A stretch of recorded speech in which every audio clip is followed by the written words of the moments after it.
No, you look lovely. You look fine. Yeah. Looking better today than looking yesterday. Okay. All right, Tim, we're going to get that. My name is Daniel Brightwell. I'm the chairperson of the Southfield Veterans Commission. We are today interviewing Ms. Ethel Grossman.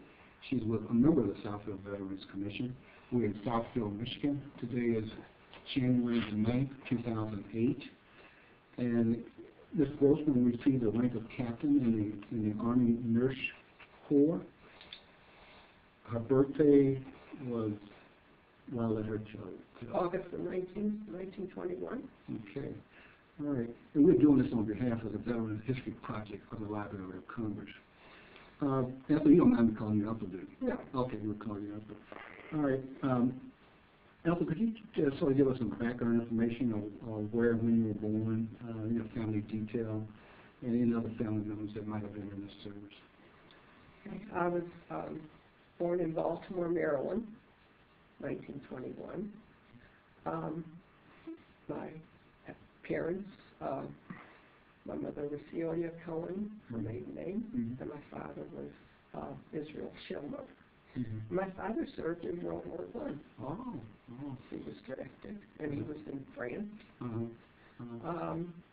I'm the oldest of 4 children. Oh, okay. And I have 1 boy and 3 girls. Okay. And my brother, who is the next to me in age, was in the Navy at the time when Pearl Harbor. Okay. And so I enlisted in, I was in the, let's see, I got stuck. I applied for the Army Nurse Corps after I graduated from training. Just when Pearl Harbor came about, I felt that that's where I belonged. I was a new graduate of St. Agnes Hospital in Baltimore. Okay. So you were in nurses training before the war broke out? Yes, I was a registered nurse when I applied for them.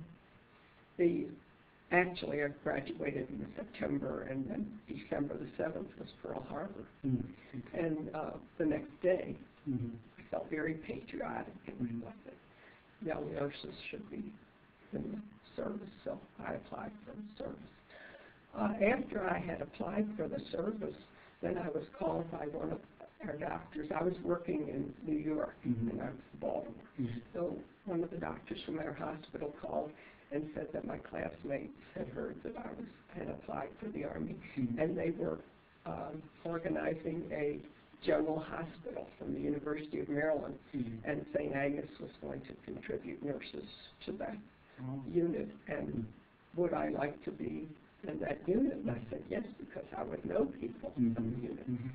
But said I had already sent my application, and he said that was all right, that if I wrote a letter to Major Flicky, who was the head of the Army Nurse Corps, asking permission to assign me to the 142nd General Hospital. And then they would write a letter requesting me to be in the hospital, that I would be assigned when the hospital was activated. And it worked just that way. Oh, great. So So when it was activated, where were you located exactly? well, I went into my orders read February the 2nd, 1942. I went to go to Fort Dix, New Jersey. And when I went there, I told them that I had applied for the 142nd. So they knew that when the 142nd was activated, that I would get orders to report to them. Okay.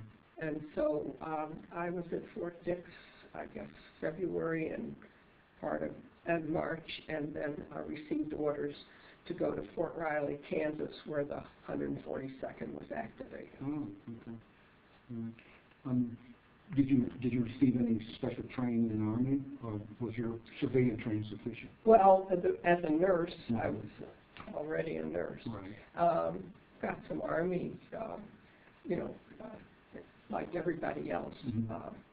we learned to march, and we learned gas mask training. We didn't have too much training because we went overseas the 26th of May, 1942. Wow. And you just came in and you went overseas the 26th of May. After I was in, well, I went to Fort Dix on the 2nd of February. Okay. Okay. Did you receive, and you probably covered this, but did you see any, let's say, medical training in the Army, or was all your civilian training sufficient? No, the doctors and nurses were already trained. Okay. Well, that's pretty good. We just needed the Army regulations. Right. And so that's kind of like the other questions, kind of adapting to military life. I think we kind of touched on it, the barracks, the food, the physical regimen. How did you adapt to military life? Oh, well, actually, we were with, our whole hospital came from the civilian area. Oh. But, and then they filled in for whatever. We were a 500-bed hospital when we went overseas. Okay. And you want to know other, well, when we went overseas, we left San Francisco May the 26th, 1942. And we went in a convoy. There were 7 cruise ships and cruisers and destroyers circled the convoy. Actually, many of the ships were mostly the Ohio Division, the 37th Division. But there were 2 hospital units in that accompanying that division. One was the University of Maryland Hospital, the 142nd. The other one was the Johns Hopkins Hospital, both from Baltimore. And they were the 18th General. And we were headed for Bantam. We didn't know where that was, but everybody else did. But when we got near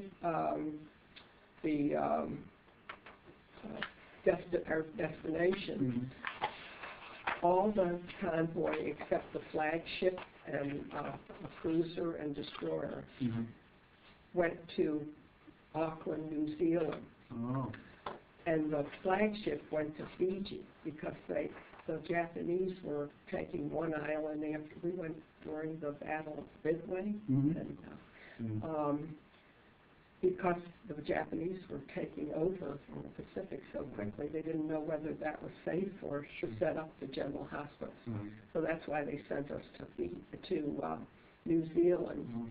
And we were in New Zealand several weeks, and then the flagship, which was the President Coolidge, shuttled back and forth, bringing the troops from New Zealand to Fiji. Okay. So once you got to Fiji, well, first of all, how did you take the travel on the ship? Was that well, I got seasick. But I recuperated in about 5 days.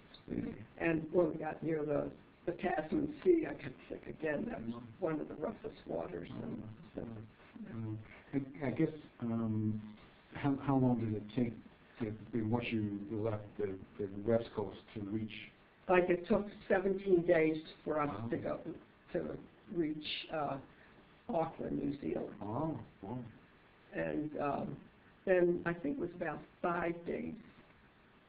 I don't remember how many days from New Zealand to Fiji, but that's only about 500 miles. Okay. Of your traveling party, that many of them get seasick, or was it like? No, everybody did get seasick. Okay. A few of you are.